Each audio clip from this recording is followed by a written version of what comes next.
Okay, good morning everybody. What we want to do today is use the footage from f-stop that William and Max Freund collected for the Florida Wildlife Corridor Commission of bear and panther crossing underneath the freeway, the I-4, and to try to separate out the bear itself from the background. So to do that, and this is experimental, we're going to use the Blender difference key in video editing. So we start a new video editing file, and the first thing we want to do is name our scene the video editing scene, because we're going to use that for our final rendering, and then we're going to create a new scene by clicking over here, but we're not ready to do that yet. But we're going to create a new scene, and that's going to be our compositing scene. So let me take you through the procedure. So the first thing that we're going to do is put our video clip into this. And to do that, I need to find my... Actually, I should be able to, I need to find my folder, which is supposed to be the videos folder. There it is. And then go to the Blender PCGS. And now let me find the piece of footage that we need, which would be the, if I can find the right one, it would be the difference key. Is this the one? Key setup? No, that's not it. Hold on, let me pause. Okay, here it is. It's Bear Underpass. And so I'm going to drag that into a track. Channel 3 will do just fine. And there is the footage. Bear going to the underpass. Now, the first thing you do when you create a Blender file like this is determine how much of the raw footage you want. It's clear that we don't need all of this. That would just gum up the machine. Really, the bear does its walk right here up until this frame. You see him go out of the frame here. And then he comes out there. So there's his back end. That's where he stops. Let's go a couple more frames. Really, it looks like 7 seconds and 29 frames, or 239 frames. That is the place that we need to end. So I'm going to go here and go end 239. And that sets that gray rendering bar to that. You can see the rendering bar, because if I go like that, it gets wider, smaller. That's the rendering bar. So set that rendering bar to 239 if that's where you end up. And then I'm going to go back a couple of frames, and there is no bear in this picture, so I want to mark that because that's going to become my reference frame. That's how I know what the background looks like without the bear. There's the bear. All right, so I need a background picture without the bear, without any motion, and so I'm going to set that about there. I guess that's frame 237. Which is fine. And I'm going to put a marker in. So I go marker, add marker. Now you see a marker for frame 237, F237 down there. I'm going to go back and name the marker, and it's F237 reference. I think it's a reference image. Okay, so reference image is there. And then I'm going to find a place where the bear looks particularly good and mark that. It looks like that's frame 30. About 1 second into the video, hit marker and marker, and that marker is F30, and I'm going to go while I'm on the marker and say rename marker and make that best bear. It's a place where you shop for bears, electronic bears anyway. Okay, so I have these two markers in there, which is just hoot and dandy, and having that, let me just save my file, always save. And make sure I'm in the right folder, and I'm going to call this difference key bear alpha, the alpha channel, and save as. Now I can go ahead and create the compositing track. It's one of the weird things about Blender. So I go over to here and I say, all right, look, I'm going to create a new scene. I'm going to do a full copy, so it's identical. And that full copy needs to be named Composite Bear Scene. And now you got two scenes, video editing scene and composite bear scene, they look identical, of course. But the composite bear scene, I don't need to have the track in there. Goodbye. All I need are the markers. So when I go back and forth, the video editing scene has the actual track in it, which, by the way, I might as well cut this part off. So I'm putting my cursor on the video and selecting it, going to the end where I don't need any more, and I'm hitting the K key for knife, cutting that and deleting it. And that saves on memory as well. So that's all I need. It doesn't matter now for the composite bear scene because I don't have the video in there at all anywhere. Anyway, so I go to composite bear scene, and in composite bear scene now, let me make sure I save again. What I'm going to do is I'm going to go from the video editing window, workspace, and add a workspace and go to General Compositing, because there is no compositing there is for VFX. I could do that. It's really the same window. You will see if I were to add a workspace and go to General Compositing, it just makes a new one, but it looks identical and the same. So I don't need that one, so I'm going to delete it. I just need the compositing workspace. All right. The video editing workspace still has those two markers, but you're dancing in between the video editing workspace and the compositing workspace. It's a bit annoying because whenever you change scenes, like if I go here, it stays on the compositing workspace, so I'd have to go back to the video editing workspace to see it.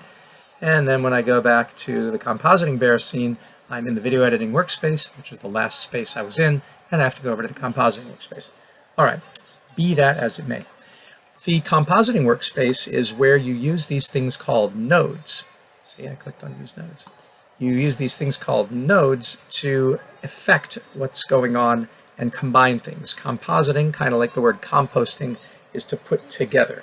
And so we're not composting, but we are kind of composting.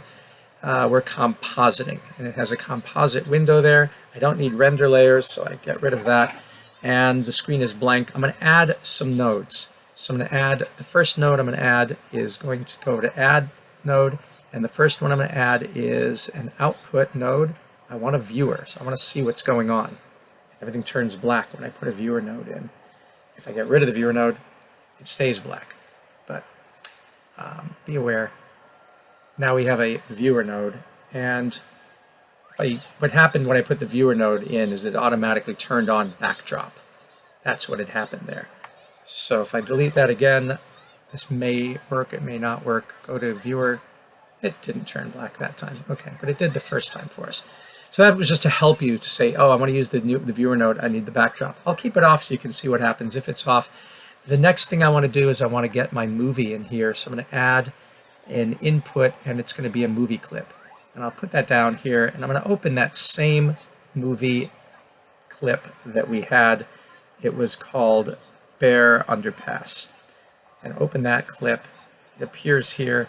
And if I connect the image to the viewer image, nothing happens. Why? Because the backdrop isn't on. Now when I connect it, boom, there it is.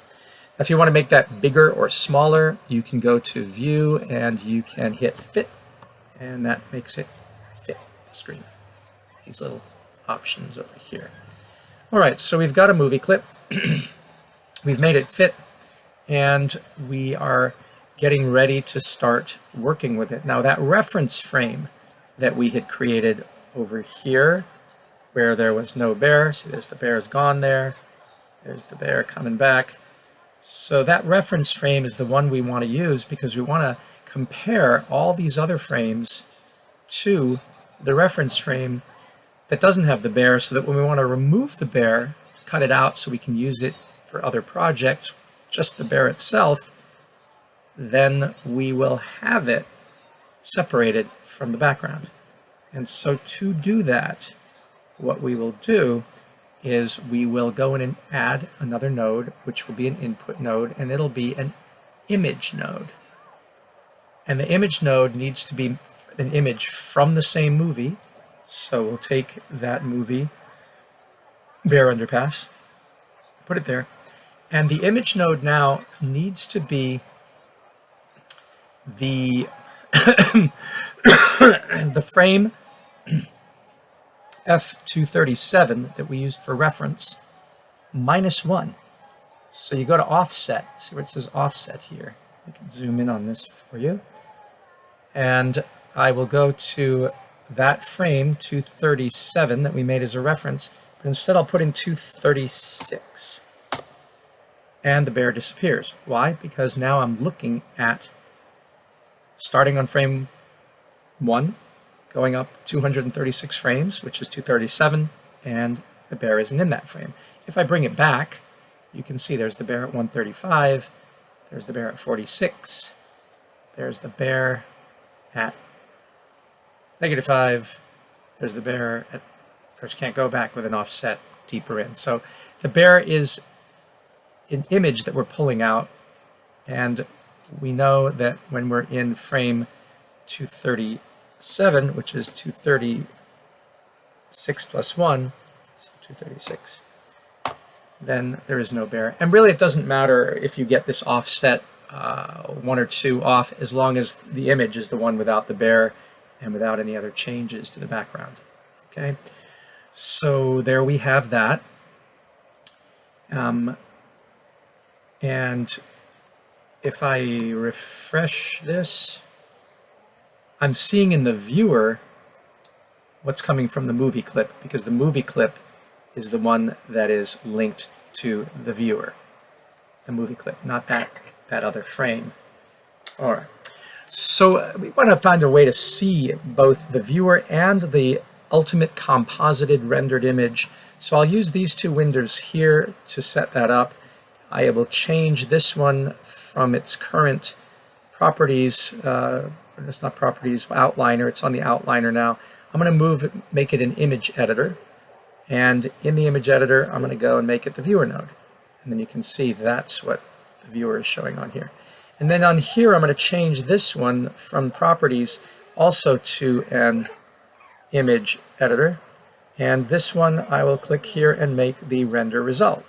Now, there is no render result because we haven't hooked up the compositor yet. If I took this image and hooked it up to there, then you would see that the compositor does nothing until I render. Go to rendered image. There's the render image. Having rendered the image, it shows up here. Now that we've rendered once, if we move around, it should update for both. Yes, as it is. All right. So I have a place to view what the viewer is seeing. I have a place to view what is rendered, noting that it updates when you go up and do a render. Okay, and a render image. All right, so now the key to doing this is to use a difference key. We want to see the difference between this image and this image and this image of the bear walking and this image, the background, which is blank. So we've told it that the reference image that we're going to use is the frame 237 where there is no bear. We have a movie clip that has the bear moving through it. And what we want to do is get the difference of those. So you go up to Add, search for difference key. That puts in a key thing. And tell it that the movie image should be, and let me think this through for a moment, that the movie image is going to be in the foreground. So let me take this out and make that image 1. Take that off completely. The movie image is going to be in the foreground, image 1, and the background image is going to be in the background, image 2. So let me move this down and move this up just to make it look a little nicer. So it's going to look at the difference between this movie image and the background image, and you can see that if I now connect this to the viewer, and I can also connect it to the compositor. But notice that now what you're seeing is the difference between these. So if I come over here to frame 237, then there is no difference, so everything is gray. But as I move away from that, you'll start seeing there are differences between these two images. And there's an image of the bear walking through. All right? That's not perfect, obviously, and that's because you'd have to set some parameters, like the tolerance of the difference key. So if I have the tolerance of the difference key, if I'm not tolerant at all, if I set it to 0, and I get rid of the fall off, I set that to 0, I just get the regular image with some little speckle. But as I go to the tolerance and start being more tolerant to the different colors, then it's removing stuff that is different. Once again, if I go to frame 237, everything disappears because there is no difference between frame 237 and frame 237. But the difference between, say, frame 90 and 237 is all of this. And you start working with your fall off and try to get a better key. Obviously, if you do too much tolerance, everything disappears. So there is a subtle art to it. And that's where playing around is going to help. Same with the fall off. Let's go back to that best bear image. That's the best bear image there. And try to kind of use that as a guide. But it is tricky, and there's nothing that says this is going to work completely for our project. The reason being is that even though the background image is supposed to not be different from the reference image is not supposed to be any different from the movie clips that have the bear in it, the lighting is changing all of the time in nature. We're not in a studio, so subtle changes in lighting, the bear casting shadows and things, wind blowing is going to change the background in all the other images. So they're not exactly the same, and the difference key is going to pick that up. And that's why this is so challenging. You can't really get a perfect isolation. Now there's things we can do to manipulate this image to make it better. Let's take a look at those. Take the difference key down here. You add some other processing, and one of the things that they suggest you do is take a despeckle and drop that in. And let me let's drop this down into here. For right now, we're keeping the composite and the viewer look the same. So there's the despeckler. And a despeckle tries to get rid of little speckles like this. And so if I bring the despeckle down, bring the despeckle up, bring the next neighbor down, try to get the despeckler working.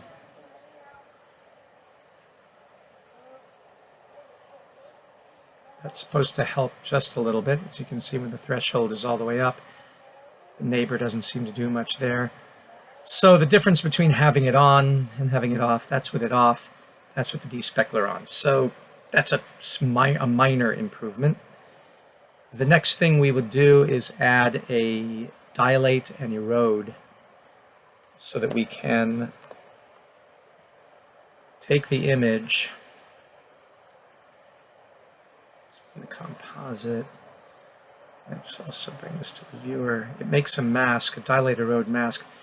As you can see, when the dilate erode thing, we can do a distance that we want it to erode, to dilate.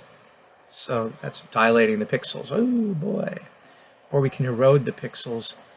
And there's this little game that you play where you start out with a dilate. I'm sorry, start with an erode of -1, knocking stuff out. Then take this dilate and hit Shift D to make a new one. And once again, let's go here. Now dilate it. So we've eroded it, then we dilate it. You can see the bear's a little bit better there. And do this 4 times. So you erode, dilate, let's do Shift D here, put another one in, and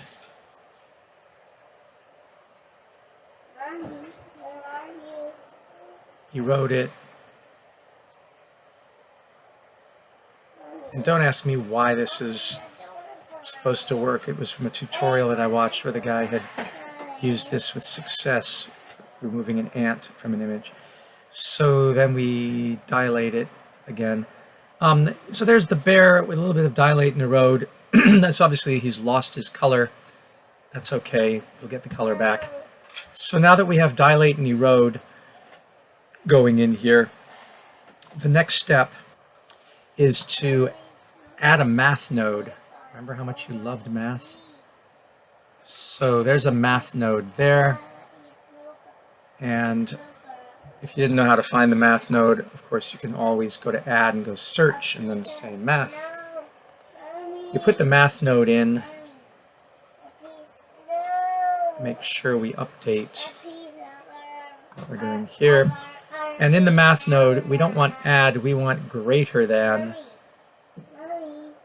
Because that really improves the contrast of that sign. In one sign is greater than. Maybe sign would work. Never know, got to play with that. But greater than, and then you have a threshold. And if you have a threshold, and let's see what 0 looks like. Yeah, so what that does is it makes it so that you are making high contrast for your mat. And you can play around with that threshold, but it doesn't have a lot of tolerance, as you can see. 0.1, there's 0, there's negative 0.1. So, I mean, you can play around with finer decimals and see if that improves things. But probably, yeah, even 0.01 doesn't work. So if you did 0.001, yeah, not as good. So 0 is probably the best you can hope for here. And so what we've got, though, is we've got a bit of a mat going on. It's cool. I mean, you can make some avant-garde films with it. Despeckling, not really paying off the way we want. Let's see if we increase the neighbor approach. Does that do anything? Threshold is all the way up. If I bring it all the way down, I get a lot of speckle. Bring it here, 0.5.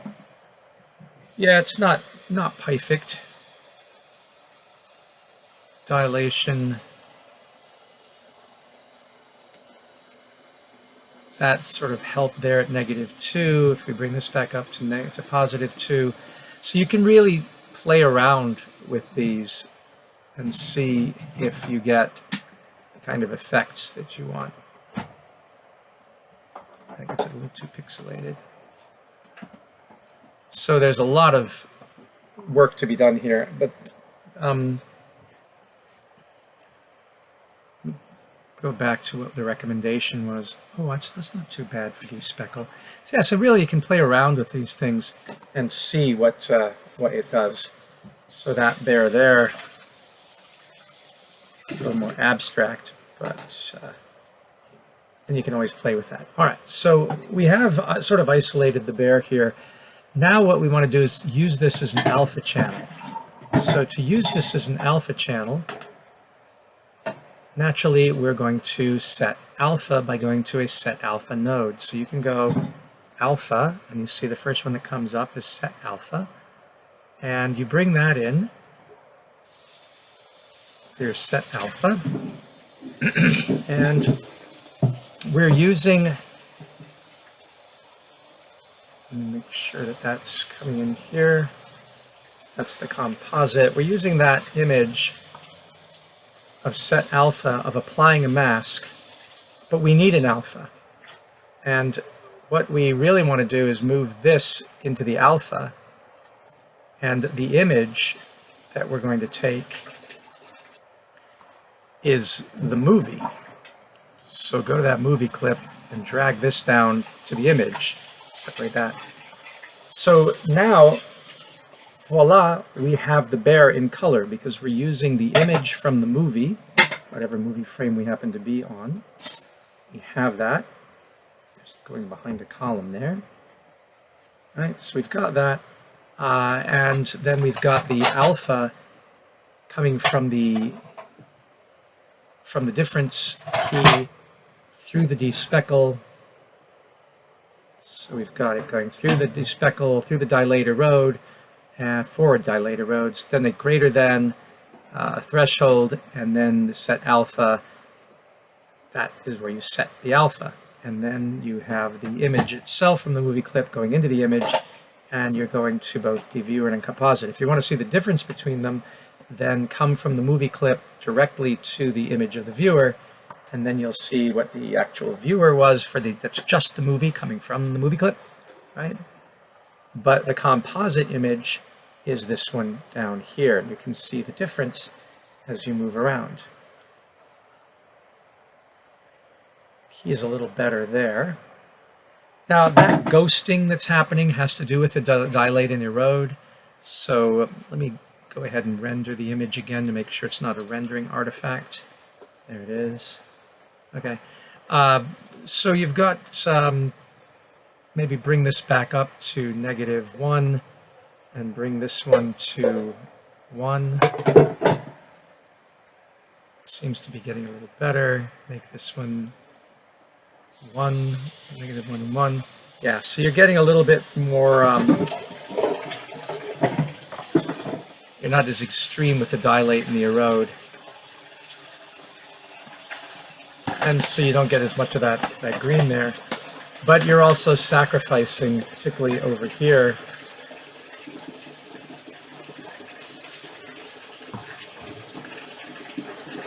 there, of course, the colors are still different. There, you got the ferns have come in, and they're being disturbed by the bear. There you get it. So there's going to be work to do in this. But at least we're getting closer to having a separation from the bear that we can render out. You can see now the bear walking through.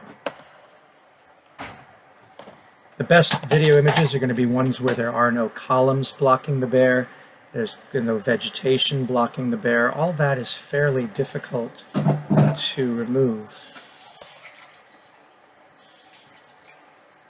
And getting the image perfect also has to do a lot with whether you have chosen the right parameters in your difference key in terms of the tolerance. You can see I'm at tolerance of 0.25. If I do my fall off at 0.25, 0.025, does that improve things? So you'd have to keep playing around. Let's see, 0.05, what that does. Yeah, that gets rid of it. That's not good to have that much tolerance. 0.02, but there's too much background. Improve the tolerance. If I just fall off a bit, yank the fall off all the way to 1. Doesn't do anything there. Fall off to 0. It's not doing anything there. So if we were to make the tolerance all the way to 1, then nothing happens. If we did 0, then everything's shown up. So you're trying to find 2. Let's try 0.03. It's a little better actually, but you still got all that. So somehow between the fall off and the tolerance, we're trying to get a better bear isolation. Yeah, not easy, but compelling. Now, because this is what we have as the render result, then if we render all of the frames, all 240 frames that we have here, we'll have it rendered over an alpha channel that can be brought in over another background. So let's try that. And I just want to see what happens if I do replace alpha. Yeah, okay. Apply mask. All right. So having this and seeing that's about best that we can do for now, then what we'll do is we'll save. We will organize this so that it's a bit easier to see and move everything here down so you know the procedure. Let's move the viewer node up here, straight up. 2, dilate and erode, dilate and erode, dilate and erode. So we've got all these dilate and erodes. They go then up to the math node, which then goes up to the set alpha. So let's make sure we get the review right on this for you. It was. movie clip goes into image 1 of the difference key, but also can go straight into the viewer, so you can see your original movie clip back there. That's what we're showing here. The reference image taken from a image input, that was adding input image, that's what we did there, is set to the frame of the reference image. It doesn't have the bear, it just has the background offset by 1. So it's frame 236 down here. Those are going to be calculated for their difference. The movie clip is changing all the time. It's image 1. The background image, frame 237, is static, and it's going to compare these using this tolerance and this fall off to see what the difference between them is. And it'll render a result. We're despeckling that because of the changing lighting and the changing motion of the grass and the ferns. You can see that's where most of the difference is. It complicates things. Back here, where there's rock and there's brick, it doesn't change much, so that does key out pretty well. So we use despeckle to get rid of some of those speckles. We use dilate and erode to increase and decrease the size of the speckles, to try to fill in some gaps, and we use 4 of them. You can keep trying to use 5 or 6. We then use a math mode set to greater than, and set the greater than threshold to 0 so that it's anything greater than 0 shows up. So it's black and white. It turns the mask into black and white. Then we put that mask into the alpha channel of the set alpha, put the movie clip image into that, use the apply mask mode, and then take the resulting image and put it into composite. And that composite is what we will be rendering. All right, so now we go to render it. We go to render animation, but to do that we need to set it up to render properly. So I'm going to go out of this viewer mode and I'm going to go to the properties menu. I think it's the properties menu, yes, and into this little camera. And there it is. The render output is composite bear scene. This is the output. And I'm going to make it not an FM, yeah, I guess it's an FFmpeg video. I need to pick the right folder, of course, and I will go put it in the keycam. I've already got a bunch of images in there, but I'm going to do this as a video. Hope that this works. RGB, and it might not. Oh, wait a minute. I don't do that yet. I don't need to do that yet. I'm not going to render this out. What I'm going to do is go to the video scene that I had. There it is. It's still in the compositor. It's going to be, remember that original video scene. And I'm going to add a scene in here by going add scene, and I have the composite bear scene, and that comes in, and I'm going to hold this down, hit G in Y, and just, if I can, come on, G to move it. There we go, and move it in Y and move it up. All right, and you see nothing, so to see something, I need to go to View, and I need to Stream Strip Display, turn it from a wireframe or a solid or a material preview into rendered, and there's where it's rendered. All right, now you can see that they're doubled because, as you can see, I didn't really get this on the right frame. So I've got to move this back one maybe. There. Now they match. All right, they matched up now. I'll turn this off. There we go. So this is the rendering over the alpha channel. All right, that's the movie. The original movie is this one here. That's the original movie. And turn that off and turn this on. That's probably going to render really slowly, so I'm not going to get a nice clean walk. But that is, yeah, that's the movie there. So if I want to just render this, and I've got that in the view, here's where I can do that rendering that I was showing. I can go over here, make sure the frame rate is right, and I'll try an FFmpeg video if that'll let me do it. I think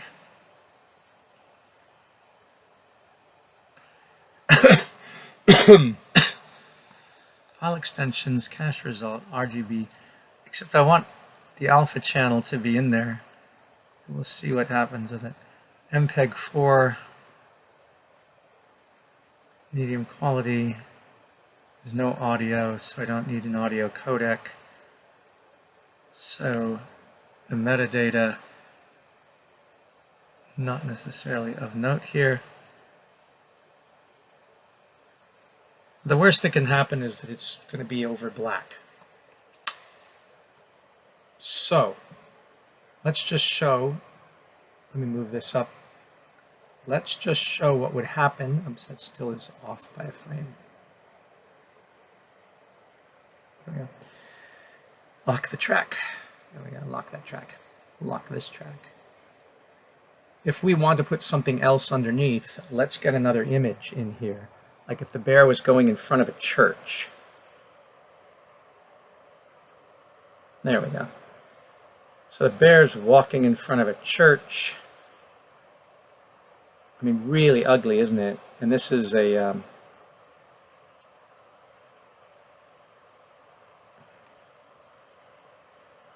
there's the bear walking in front of a church. And if I move out, if I want to move the bear onto the roof of the church, then what I need to do is unlock this, go to the bear, go to my tool, strip, transform, and move the position of Y, so lift it up, and move the position of X to bring it back, move it down. If I want to shrink it, I need to change the scale and shrink it a bit here to about 0.4. I've got to shrink it to here to 0.4. Oops. Okay. So now I have this bear and hit G. Oops, that hit the whole thing. I just want to hit this, hit G, and then I can move it by hand. So I can make the bear appear to be walking up there. Oops, hit G again, move it there. That's the beginning frame. So the bear comes into the frame and is walking along the roof, except that these absurd columns, and then it disappears into the church. So maybe this is an impossible task. Maybe what we want to do is get the bear walking in, and when it disappears, it's because it hits. Nah, it's not gonna. That ain't gonna work.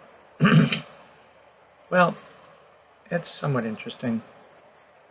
You can play around with it however you like. But notice that this greenery that caused us a problem, to get that out of the way, you'd also use crop. So you have the crop feature here, and you can crop on the left or the right. So you don't want to crop too much of the left because there's really nothing to crop out, but the right, there's definitely something to crop out. You can certainly crop the top, and you can crop the bottom. And then you have the bear who starts walking along the roof and then disappears. I kind of think it's cute, though, to make it go into the tower there. Let's see. As he goes out of frame, yeah. Something like that. Let me stretch this out one frame. There we go. So it comes in, and there's the bear. Now, what we were saying earlier about all that mess there, that's that dilate erode stuff. So let me save this. You'll be able to update all the time. So you go back when you want to work on it, you go back to the composite bear scene, go to compositing, and see if if you can improve this at all. Maybe using the greater than threshold. Nope, I got rid of it entirely. I got rid of that entirely. Maybe if it was negative 0.9. Nope, that didn't do it. Negative 0.2, too much. 8. Now we don't have a lot of latitude there. The despeckle, once again, we were talking about changing the dilate erode to negative 2 and then making it up 2 or 3. Looks a little bit more full there. Distance.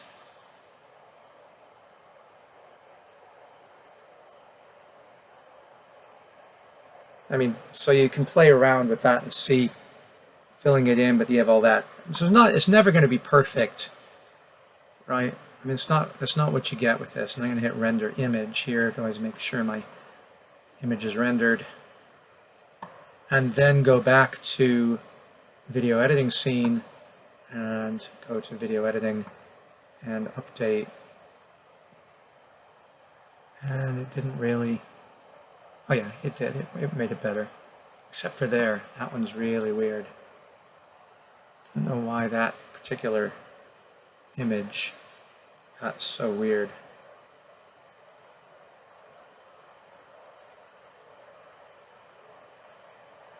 So am I hugely satisfied with this? No, but it is a technique to learn about compositing, and then you can spend hours and hours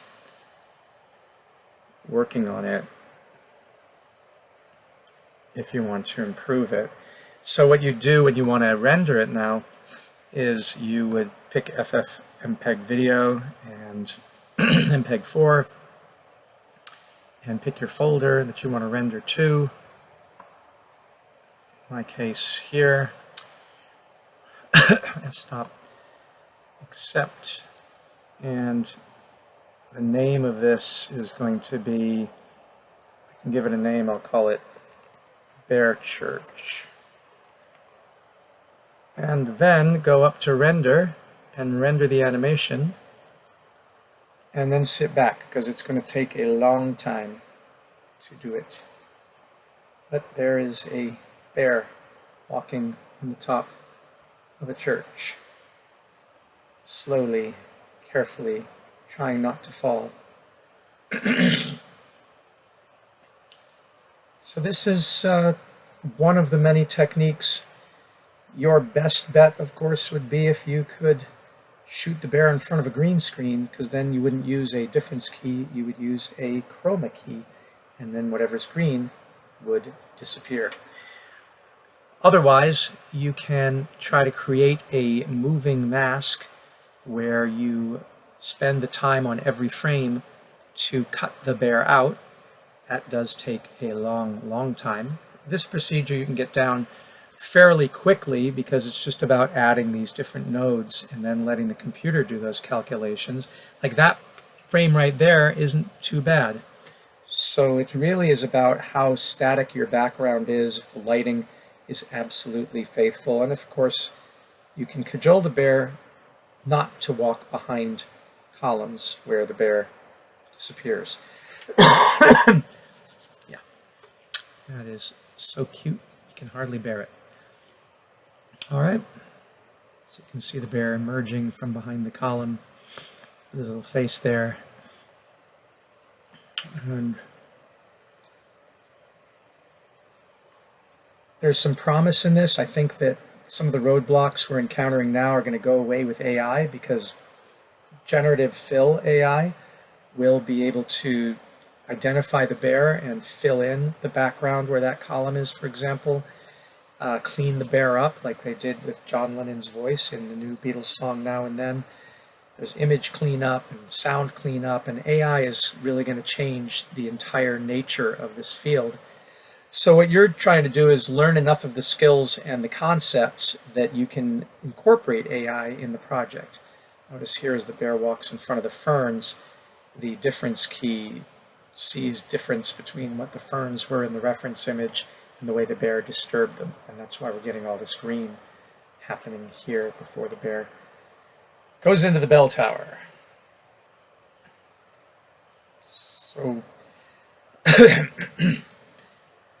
happy trails. Have a good time with this. I'll show as soon as this finishes rendering, because we're over at frame 147, 148. We have 240 frames, and we're rendering out each of them. Blender is painstakingly slow with that. It is not a proper video editor, and it doesn't have chroma key, but it does have a lot of flexibility. So it takes a while to render out your movies, and then once they're rendered out, you can play them like normal, which I'll show in a second. Alright, it is finished rendering, so now we need to go into our folder and find it, and let's see where it is. Stop there. MP4. Oh, this is an earlier film that was just the key, so that's not what I'm looking for. It would be Bear Church. There it is. Yeah, so there's the bear walking on the church. A real short film. But I think it just shows the potential. So I do like that we can get some effects like this. We just need to tweak the parameters. The technique is, of course, promising. All right? We can try it out on different.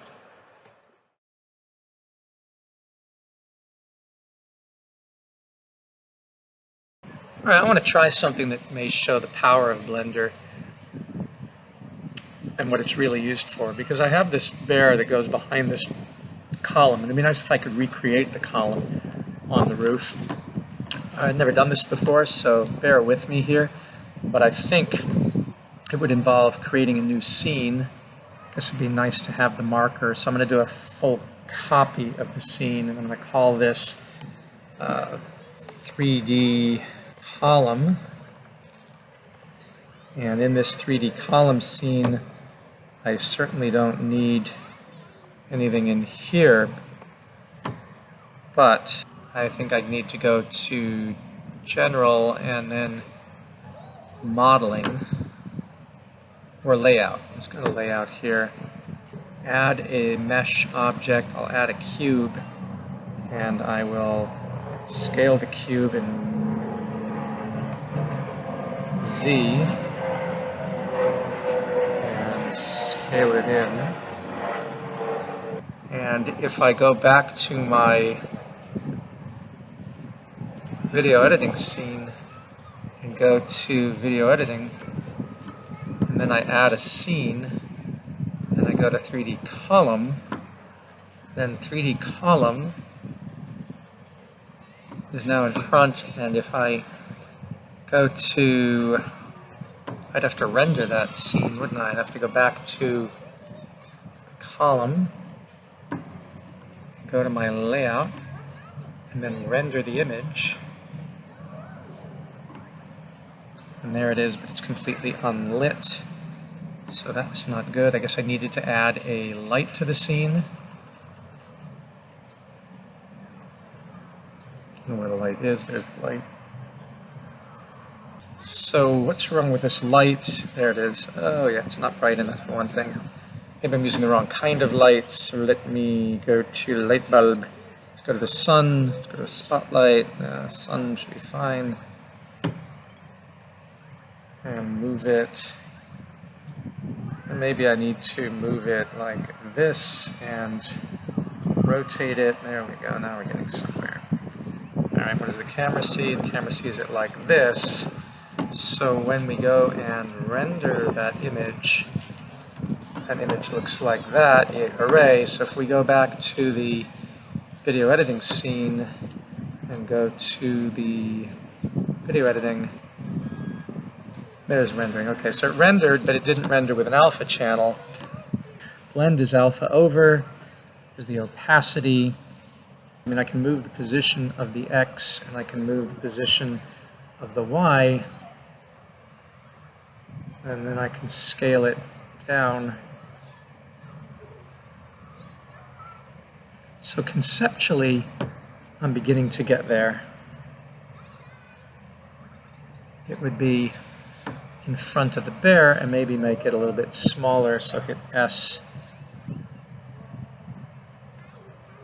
and move it right there. And the opacity, you see there's a problem with the opacity. It's supposed to be an alpha over and it doesn't have any alpha. So what do we do? How do we get that to be transparent? So to fix this problem of it rendering on a solid background that can't be seen, what you do is in your layout where you've got your model, right? This is my model here that I've been moving about. So in that scene right there, what you'll do is go to the little camera render tab and go all the way down to film and open it up and then click on transparent. And then when you click on transparent, you see that the background goes from being a solid gray to having all these checker boxes, which indicates that it has now an alpha channel, that's a transparency. And having done that, when you now go to your video scene and video editing, you'll see that the column is actually floating now on top. Now this will take a while. If your computer is slow, as mine is, it may say not responding as it calculates all of this, but it does work. So I'll pause here till this thing gets finished. Okay, so it does seem to work, as you can see, but each frame's rendering is taking forever. So that is a definite problem. But now at least the bear walks through the column. And yeah, it's just going to take forever to get the bear to do his thing. But that being said, if you want to put in the time, and if you have a powerful enough computer and a lot of RAM, a lot of video RAM, then you can composite stuff. And it would be cool if we could put some texture from here onto there, kind of brick texture. So there's the bear coming out of there. Let's go back to our 3D column, and then of course you have to click on the workspace you want. So there's our 3D column, and let's take this and add a material to it. And the material will be a new material, and we can use as a base color, we can use an image texture. And then for that image texture, I'm going to type in brick. See if we can get a brick texture here. There's brick. These are actual bricks, I guess. They're scans of bricks, so maybe we don't want to use all of that. Let's try something. Oh, it's find materials. That's what we want. Yes, find materials. Okay. And now put brick. Yeah, okay. Let's use this brick material. We're downloading it. All right, there it is. And so we have that. Now that we have a brick texture on here, let me save this file. Now let's go to the video editing and scene and update this. So if I have to re-enter the scene, then you go back to add scene 3D column. It's going to come in funky, and I'll have to reset it. Once again, it's crashing my machine. Okay, so I've rebooted the computer, rebooted Camtasia, which I'm recording this in, and rebooted Blender. Made sure that the transparency is off here. In order to get this strip that I re-added in the right position, I went down to time over here. So in the 3D column strip, here in the video editor, because I'm in video editing and I'm in the video editor, I went and by hand, I moved it, by automatic, I put it to start at 0 because it was coming in the wrong place. And now I have a little bit more motility here when I move it around. So what I'm going to try to do is position it by using the opacity. And then if I use the opacity properly, then I can go back and do the render. Right, so my computer clearly cannot handle running Camtasia, recording, and Blender at the same time. But you can see that I'm trying to move this in position. So let me stop recording, try to fix stuff up in Blender, and then come back in and record the result. Okay, so we have success, and while Blender will keep crashing while I'm using Camtasia, as you can see here, I did do a full render out. I went to render animation and sent it to a folder, and now I have actually the file right here. And if I play it, then you'll see what it looks like.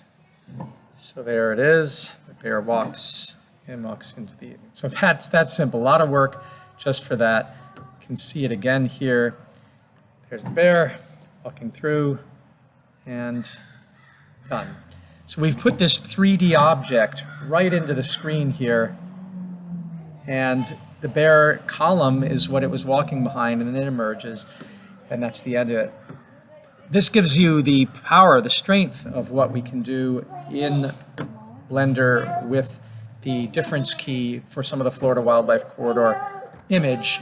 A lot more has to be done, but I think it does offer some suggestions that this can be done, and learning the technique is certainly good for it. So I hope that this helped you if you're trying to do a similar project, and then please share with us and let us know where you've gotten through this process. All right, happy trails.